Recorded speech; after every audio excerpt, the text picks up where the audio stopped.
me like a Hellcat.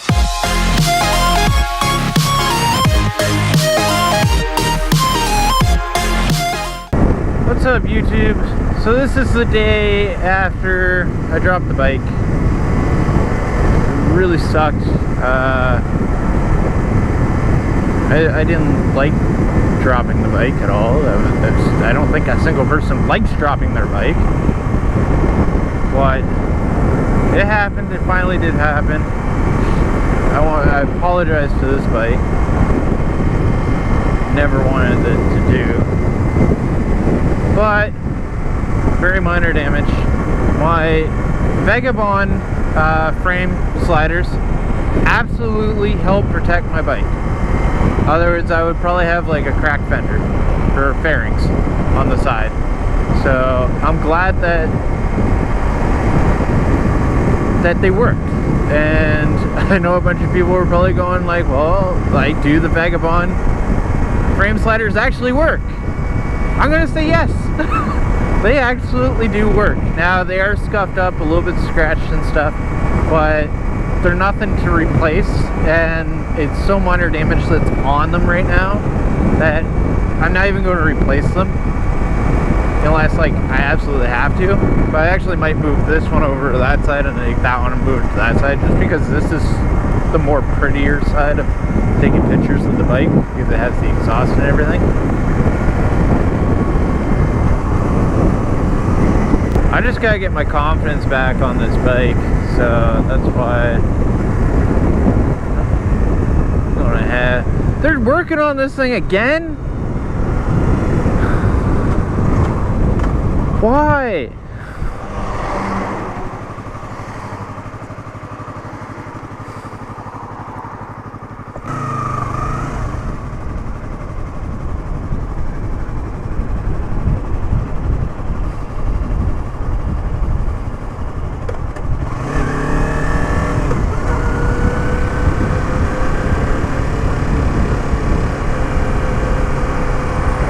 So what are they doing?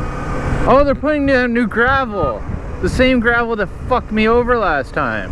Now my bike's gonna be dirty after I just washed it. After the crash of being in this shit. Sucks.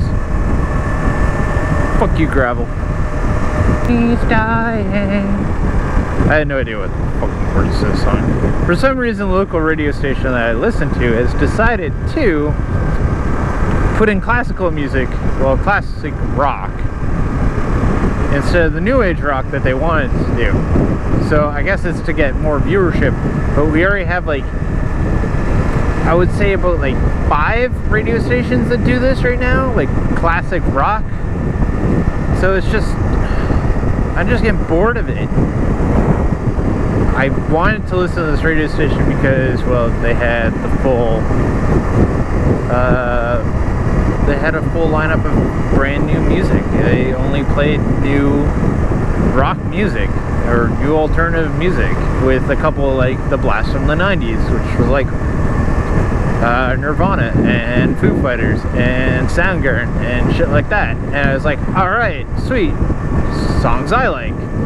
So this is the radio station I want to listen to. And then they started putting in like Led Zeppelin and other bands like that. Honestly, yes, I did grow up with Led Zeppelin, but I'm not a guy that's gonna go out and buy a t-shirt for Led Zeppelin to wear it, because I'm not the fan of Led Zeppelin, right? I'll listen to it and I got no complaints against it. It's just I'm not a fanboy of those genre or era of rock.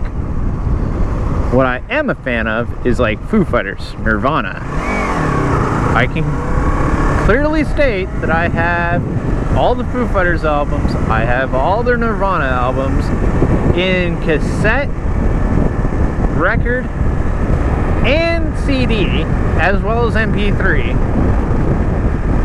So I'm pretty sure that I'm allowed to wear their t-shirts. It's a given. But I own nothing of Led Zeppelin, so why would I own a t-shirt for Led Zeppelin? Now I do like this new rock band called July Talk, and another one which is kind of, everyone was like, oh, well, you like it because of the name of the group. I was like, well, no, actually I really like one of their songs, and I gotta listen to the rest of the songs. They got an album coming out, I think next month, September, but they're called Like a Motorcycle, and they have High Hopes, the song High Hopes in there. Fucking amazing song. I love it. It's great. The way it was shot, like the music video that was shot, really cool, done really well. And they're from Nova Scotia. Another great band from Nova Scotia. Shit, I forgot to go get gas. So, what's the average fuel consumption that I get out of this? Is about 300 kilometers on a tank. That's really good because my last bike, the Suzuki S40, I maybe got about 120 kilometers out of it.